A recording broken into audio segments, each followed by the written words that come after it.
Question 1. In a modern context of commercial property claims handling, Samantha operates a small chain of bakeries in Vermont and has a business owner's policy box covering her properties.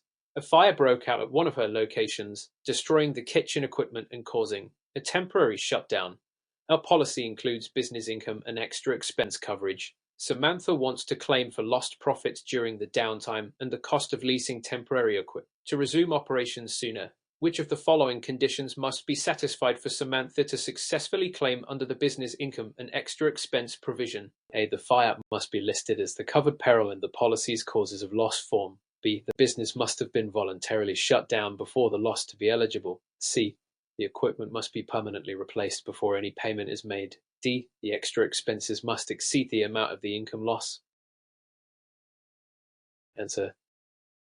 Correct answer A. Explanation. Under the ISO-BOP and commercial property policies, business income and extra expense coverage requires that the suspension of operations stems from direct physical loss or damage by a covered cause of loss. SS8 VSA SS 3661 Vermont statutes. Fire is typically listed as covered peril under the special causes of loss form, which is common in BOPs. Option B is incorrect because coverage only applies if operations are suspended due to the loss, not voluntarily beforehand. Option C misrepresents the intent of extra expense coverage, which aims to expedite reopening even before permanent replacements. Option D is false because extra expense coverage can be paid regardless of whether it exceeds income loss, provided the expenses help minimize the suspension. Question 2. By evaluating underwriting practices for a commercial liability policy, what would be the most appropriate action by an underwriter when assessing a manufacturing business with a history of repeated liability claims due to faulty products? A. Automatically decline the policy renewal due to adverse loss history. B. Require the insured to switch to a claims-made form to reduce exposure. C. Recommend a higher premium, exclusions, or risk control measures. D. Offer full coverage without changes to maintain client loyalty. Answer. Correct answer C. Explanation. Underwriting involves risk selection, classification, and pricing, not just acceptance or rejection. The underwriter must apply risk mitigation strategies before denying coverage outright. 8 VSA SS 4811 recommending premium increases, exclusions, or imposing risk controls aligns with standard practices in the insurer's duty to balance profitability and client retention. Option A may violate fair underwriting principles if done arbitrarily. Option B ignores that switching to claims-made coverage wouldn't retroactively eliminate prior liabilities. Option D shows poor risk management and fiduciary negligence. Question 3. From a historical standpoint, Mr. Delgado owns a trucking company operating across New England. One of his drivers was in an accident in Vermont involving a pedestrian. The injured parties sued both the driver and Mr. Delgado. Mr. Delgado's policy includes business auto policy backed with liability coverage. What is the most likely legal and policy-based outcome in this situation? A. The policy will only cover the driver, not the employer. B. The employer is covered under BAP as long as the vehicle was covered auto. C. The injured pedestrian must first exhaust their own auto coverage. D. The employer is not liable if the driver violated company policy during the trip. Answer. Correct answer B. Explanation. Under the BAP liability coverage, SSISO 01, coverage extends to anyone liable for the conduct of covered driver, including the employer, if the vehicle involved is covered auto. This is consistent with Vermont's vicarious liability laws. 8 VS. They SS 4724. Option A is incorrect as employers are also typically insured when vehicles are used in the course of business. Option C is irrelevant. Third-party liability doesn't require personal coverage exhaustion. Option D misunderstands the principle respondeat superior, which still applies if the driver was within the scope of employment. Question 4. Given the circumstances, is Tilda operates a Vermont-based photography studio. During an art exhibit, one of her mounted frames fell and injured a visitor. The visitor is now claiming for bodily injury. Tilda holds a commercial general liability CGL policy. Which section of the CGL policy would most likely respond to this claim? A. Coverage. B. Personal and advertising injury. B. Coverage. Bodily injury and property damage. C. Coverage. C. Medical payments. D. The supplementary payments section. Answer. Correct answer. B. Explanation. Coverage in the CGL policy protects against claims for bodily injury or property damage caused by an occurrence. SSO's a CG01. Falling object causing injury at business location is clearly within the scope of this. Option A pertains to defamation and copyright claims. Option C is no fault, low limit coverage that pays without regard to liability, but is supplementary and would not handle full claims. Option D addresses defense costs, bail bonds, and interest, not the claim itself. Question 5. In response to a producer's ethical obligations, which of the following best illustrates violation of Vermont's Unfair Trade Practices Act by licensed commercial lines producer? A. Explaining exclusions clearly before policy binding. B. Using insurance terms that confuse the client but are legally correct. C. Intentionally omitting material facts during policy sale. D. Advising client to shop around for better coverage. Answer. Correct answer. C. Explanation. Intentionally withholding material information constitutes misrepresentation and fraud, directly violating Vermont's Unfair Trade Practices Laws 8 V.S.A. SS 4724. Producers must act in utmost good faith and disclose all relevant information to ensure informed decisions. Option A is encouraged. Option B, while problematic, is not necessarily violation unless intended to deceive. Option D is ethical and supports client best interest. Question 6.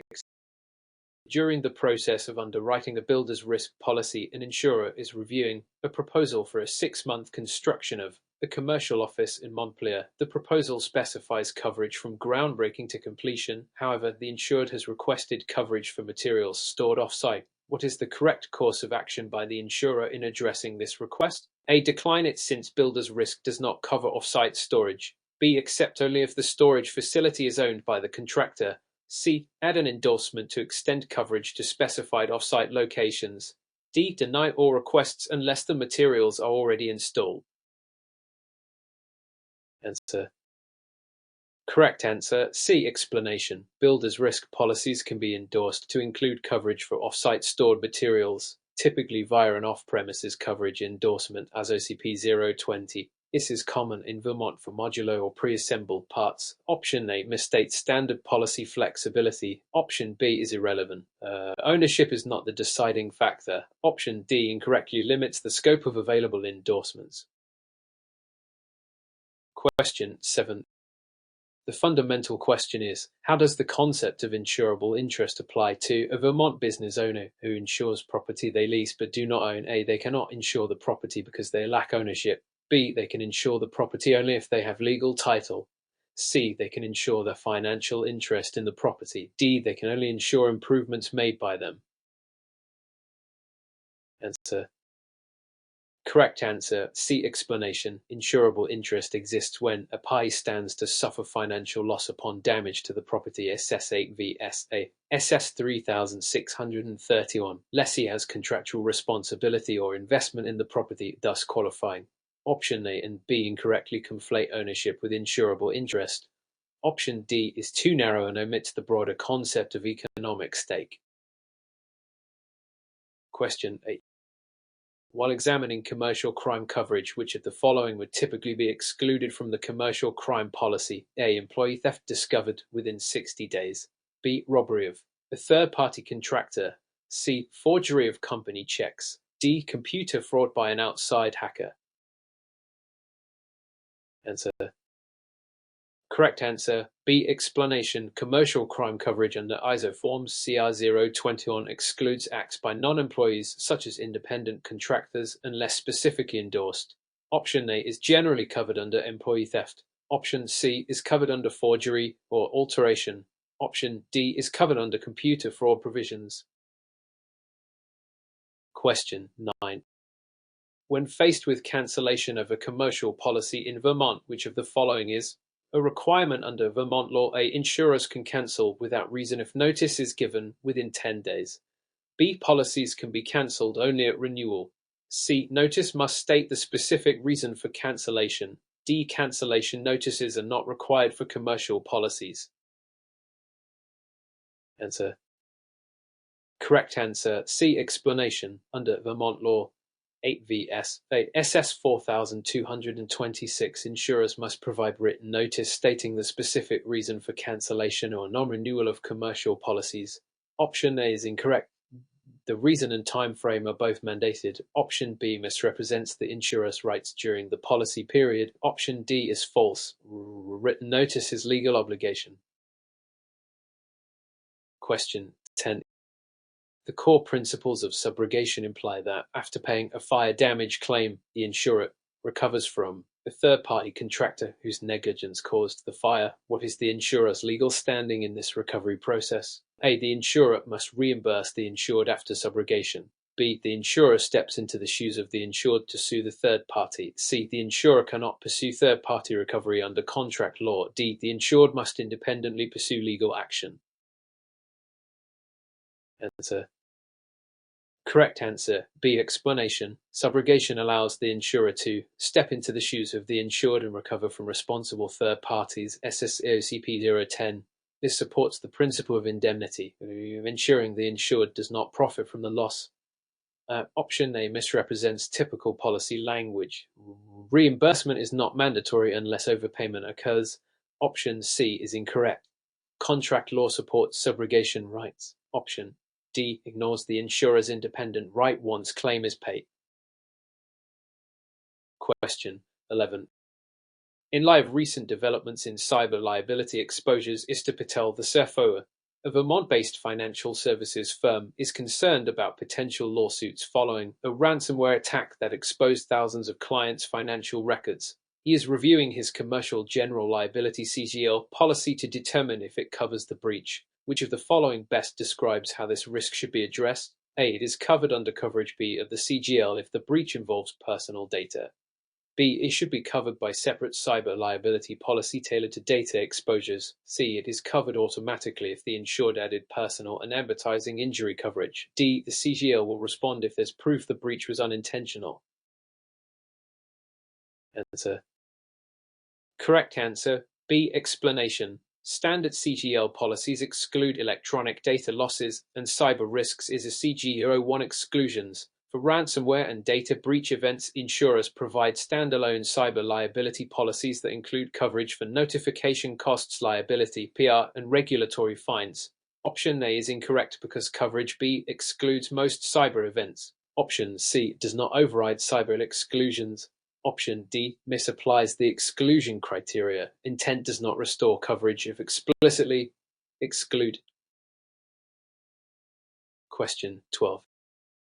Through careful analysis of inland marine insurance, a Vermont construction firm seeks to insure high-value tools and equipment transported to multiple job sites. They want coverage that follows the property, regardless of location. Which type of insurance policy best meets their need? A. Builder's risk policy. B. Business owner's policy BOP. C. Contractor's equipment floater.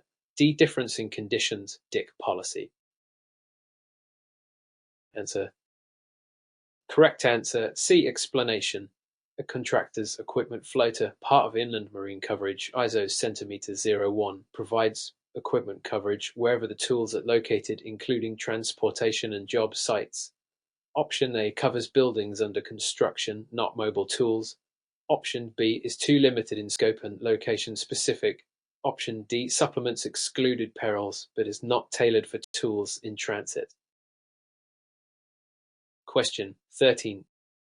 Among the various coverage types under workers' compensation in Vermont, Mr. Lorenzo's employee develops repetitive stress injury due to poor workstation ergonomics. Lorenzo argues the injury wasn't caused by single incident and denies responsibility. Which statement best reflects the validity of the employee's claim? A. It is not compensable because it was not sudden accident. B. It qualifies as compensable injury under cumulative trauma rules. C. It is only covered under employer's liability insurance. D. It requires proof that the employer was negligent. Answer. Correct answer B. Explanation. Vermont's Workers' Compensation Act SS21V S. Chapter 9 includes occupational diseases and cumulative trauma injuries, such as carpal tunnel syndrome, if work-related. Option A is incorrect. Injuries need not be sudden to be compensable. Option C misplaces the coverage. Part 1 of the workers' comp policy handles statutory benefits. Option D is irrelevant. Negligence is not a requirement under workers' comp no-fault principles. Question 14. From a practical standpoint, a BC architect has professional liability insurance but not CGL. During a client meeting, a guest trips on a wire in the firm's lobby and sues for medical costs. Which of the following best explains how this claim will be addressed? A. Professional liability insurance will defend and pay the claim. B. It's excluded because CGL is required for bodily injury claims. C. The claim will be partially paid by the State Workers' Compensation Fund. D. Business owner's policy automatically extends to this situation. Answer. Correct answer. B. Explanation. Professional liability insurance (EO) covers errors and omissions in professional services, not bodily injury on premises. That's the domain of commercial general liability (CGL). The firm's failure to carry CGL leaves this claim uninsured. Option A is false. EO doesn't handle bodily injury. Option C applies to employees, not third parties. Option D is incorrect since the firm didn't carry BOP in this case. Question 15. To determine whether reinsurance is appropriate, a Vermont insurer with heavy exposure to hurricane-prone commercial properties is evaluating risk mitigation strategies. Which type of reinsurance best suits their goal of spreading catastrophic loss exposure? A. Proportional reinsurance. B. Facultative reinsurance. C. Surplus share reinsurance. D. Excessive loss reinsurance. Answer. Correct answer. D. Explanation. Excessive loss reinsurance is ideal for catastrophic loss control, covering losses that exceed a defined threshold. It's commonly used for property insurers with natural disaster exposures. Option A shares both premium and loss but is less useful for rare catastrophic losses. Option B applies to specific risks, not broad catastrophe exposure. Option C is form of proportional coverage but does not specifically address excess limits. Question 16. In the absence of clarity in policy exclusions, is Doyle owns a catering business and files a claim for food spoilage after a mechanical breakdown of a walk-in freezer. A commercial property policy includes equipment breakdown coverage via endorsement. What must the insurer demonstrate to legally deny this claim? A. That spoilage was not caused by a direct physical loss. B. That spoilage occurred after the policy expired. C. That equipment breakdown does not include refrigeration units. D. That a concurrent exclusion applies even with endorsement. Answer. Correct answer. D. Explanation. Endorsed equipment breakdown coverage includes spoilage if caused by covered equipment failure. However, if a concurrent exclusion G. Neglect, wear and tear applies, the claim may be denied. Under ASO CP 1046, the burden is on the insurer to prove applicability of specific exclusions. Options A and B are possible but not sufficient by themselves. Option C is false. Refrigeration units are typically included under breakdown endorsements. Question 17. With the advent of digital insurance marketing, Agent Rivera uses personal social media to advertise commercial policies promising 100% claim approval and lowest rates in Vermont. Which regulatory concern is most relevant under Vermont's unfair trade practices rules? A. Failure to provide full producer contact information. B. Offering rebates. C. Misrepresentation of insurance benefits. D. Improper record retention. Answer. Correct answer. C. Explanation. Promises like 100% claim approval are misleading and deceptive, violating Vermont's Unfair Trade Practices Act 8B SA SS 4724. Regulators prohibit misrepresentation of policy benefits and outcomes. Option A is concern, but not the central violation. Option B relates to illegal inducements, not ad content. Option D is unrelated to marketing violations. Question 18. Taking into account the unilateral nature of insurance contracts, which of the following best explains this principle in commercial insurance? A. Only the insurer can cancel the contract. B. The insurer must perform, but the insured is not legally obligated to act unless a claim arises. C. The insured is obligated to notify third parties. D. Both parties are bound by mutual performance at inception. Answer. Correct answer B. Explanation. Insurance contracts are unilateral, meaning only one party, the insurer, is legally bound to perform pay claims once premiums are paid. The insured is not required to submit claims or take further action unless covered event occurs. Option A is incorrect. Both parties can cancel within legal limits. Option C is not contract element. Option D misrepresents the asymmetrical nature of insurance contracts. Question 19. Examining the consequences of insufficient coinsurance is to Henderson Insures. A commercial warehouse valued at $1 million for only $500,000 under a policy with an 80% coinsurance clause. The covered fire causes $200,000 in damage. How much will the insurer pay? A. $200,000. B. $125,000. C. $100,000. D. $80,000. Answer. Correct answer B. Explanation. Coinsurance formula.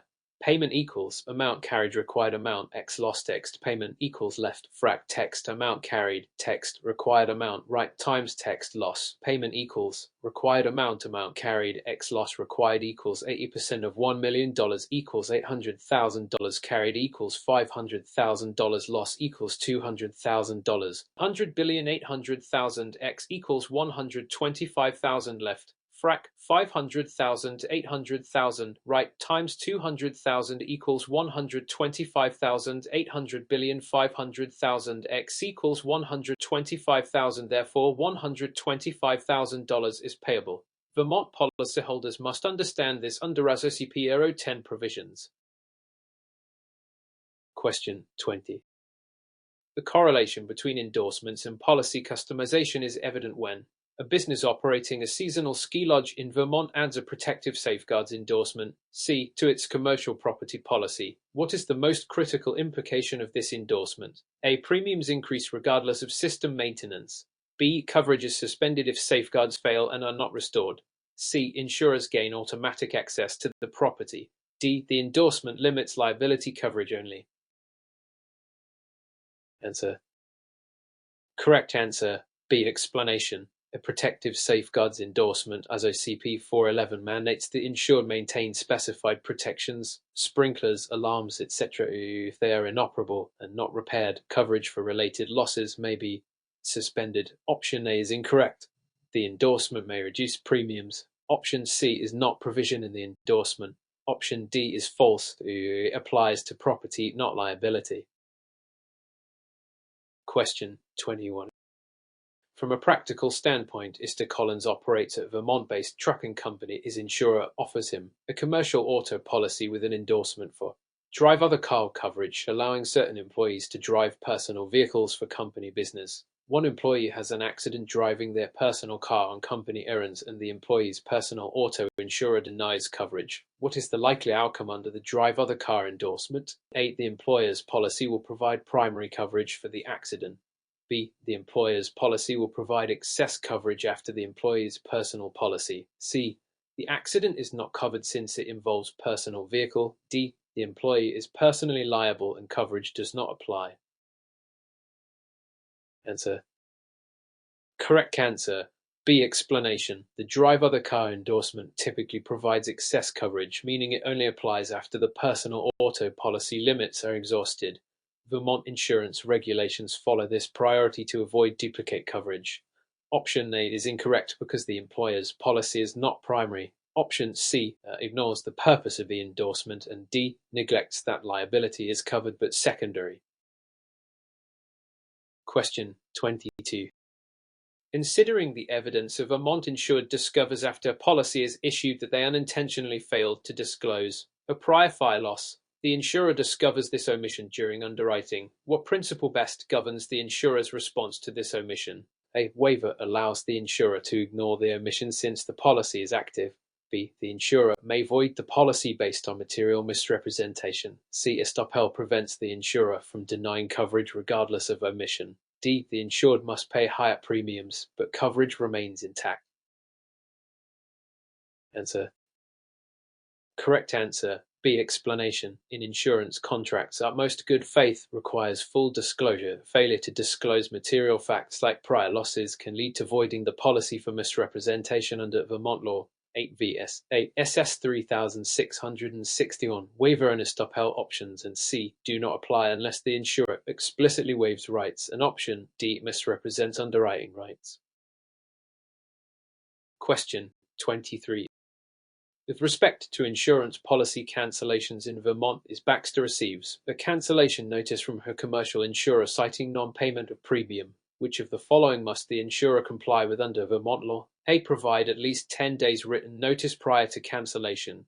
B. Provide immediate cancellation with verbal notice. C. Wait until policy expiration before non-renewing. D. Cancel only after a 30-day grace period without payment. Answer. Correct answer. A. Explanation. Vermont law 8 VS SS 4226 requires written notice of cancellation at least 10 days in advance for non-payment of premium on commercial policies. Verbal notice is insufficient, and waiting for policy expiration relates to non-renewal, not cancellation. Option D incorrectly extends the grace period beyond statutory requirements. Question 24. In a context of claims handling, Mr. Nguyen submits a claim for property damage under his commercial property policy. The insurer delays investigation and payment without a reasonable basis. What Vermont regulation guides insurer behavior in this context? A. The insurer may delay payment for up to 90 days without penalty. B. Vermont's Unfair Claims Settlement Practices Act requires prompt, fair investigation and payment. C. The insured must initiate legal action before payment. D. There is no regulation controlling insurer claims delays. Answer. Correct answer. B. Explanation. Vermont's Unfair Claims Settlement Practices Act 8 VS SS 4724 mandates insurers to handle claims promptly, fairly, and in good faith. Delays without cause can lead to penalties and consumer complaints. Option A and D are false. Option C misrepresents the insurer's responsibilities. Question 25. The predominant theory suggests that under the principle of indemnity, Mr. Richards claims for damages after theft of business equipment. His policy provides replacement cost coverage. Which statement best aligns with indemnity in this context? A. The insurer pays the original purchase price regardless of depreciation. B. The insurer reimburses the insured only the market value at the time of loss. C. The insurer pays the amount needed to repair or replace the property without deduction for depreciation. D. The insured profits from the claim if the replacement cost exceeds the purchase price. Answer. Correct answer. C. Explanation. Indemnity means the insured is restored to the approximate financial position before loss without profit. Replacement cost policies pay the cost to replace or repair without depreciation. Option A is inaccurate since original price might differ from current replacement cost. Option B describes actual cash value SEV. Option D contradicts indemnity. Question 26. When analyzing the merits of a commercial general liability (CGL) policy, a Vermont retailer seeks coverage for damage caused by pollution at its premises, which is true about pollution coverage in CGL policies. A. Pollution damage is automatically covered. B. Pollution damage is generally excluded unless specifically endorsed. C. Pollution coverage is provided under coverage C. Medical payments. D. Pollution claims fall under the product's completed operations hazard. Answer. Correct answer. B. Explanation. Standard CGL policies include pollution exclusions for gradual or sudden pollution damage ICG 01. Coverage is only added if purchased via endorsement. Options A, C, and D misunderstand policy terms and coverage scope. Question 27. At the heart of this issue, Mr. Alvarez purchases a commercial umbrella policy to supplement his primary liability insurance. After a large liability claim, the umbrella policy's self-insured retention applies, which best describes the SIR's role. A. The umbrella insurer pays losses from the first dollar. B. The insured must pay losses up to the SIR amount before umbrella coverage begins. C. The SIR is penalty fee unrelated to claims. D. The primary insurer's limits do not affect umbrella coverage. Answer. Correct answer. B. Explanation. The self-insured retention, SIR, requires the insured to pay a specified amount before umbrella coverage applies. This encourages risk retention. Option A is false. Option C mischaracterizes, SIR, and D is incorrect since primary limits must be exhausted first. Question 20. Given the circumstances, a Vermont insured has a reciprocal insurance exchange. The insured wonders how this differs from a mutual insurance company, which is a correct distinction. A reciprocal exchange is unincorporated associations where members insure each other. B. Mutual companies are not owned by policyholders. C. Reciprocal exchanges cannot write commercial lines insurance. D. Mutual companies involve direct contractual obligations between members. Answer. Correct answer A. Explanation. Reciprocal exchanges involve subscribers insuring each other via an attorney in fact, while mutual companies are incorporated and owned by policyholders. Option B is false. C is incorrect as reciprocals can write commercial lines, and D misstates mutual company structures. Question 29. From the perspective of premium calculation, how does experience rating affect commercial lines insurance? A. It is based solely on the insured's size and industry code. B. It adjusts premiums up or down based on the insured's past loss experience. C. It requires an independent audit of the insured's financials annually. D. It applies only to workers' compensation insurance. Answer. Correct answer. B. Explanation. Experience rating uses the insured's loss history to adjust premiums, rewarding good loss experience and penalizing poor. It is widely used in workers' compensation and other commercial lines. Option A describes manual rating, C is not standard requirement, and D is incorrect since experience rating is applied in various lines. Question 30. When faced with a claim under a commercial crime policy, is Langford reports employee theft discovered 120 days after occurrence. The policy requires prompt reporting. How might this delay affect coverage? A. Coverage is denied because discovery was after the policy period. B. Coverage is denied due to failure to report within the discovery period. C. Coverage is unaffected as long as the loss occurred during the policy term. D. Coverage is increased due to late reporting penalties. Answer. Correct answer. B. Explanation. Commercial crime policies typically require discovery and reporting within a specified time frame, often 60 or 90 days. Late reporting may void coverage for that loss. Option A is inaccurate if the loss occurred within the policy period. Option C overlooks policy conditions, and D is false.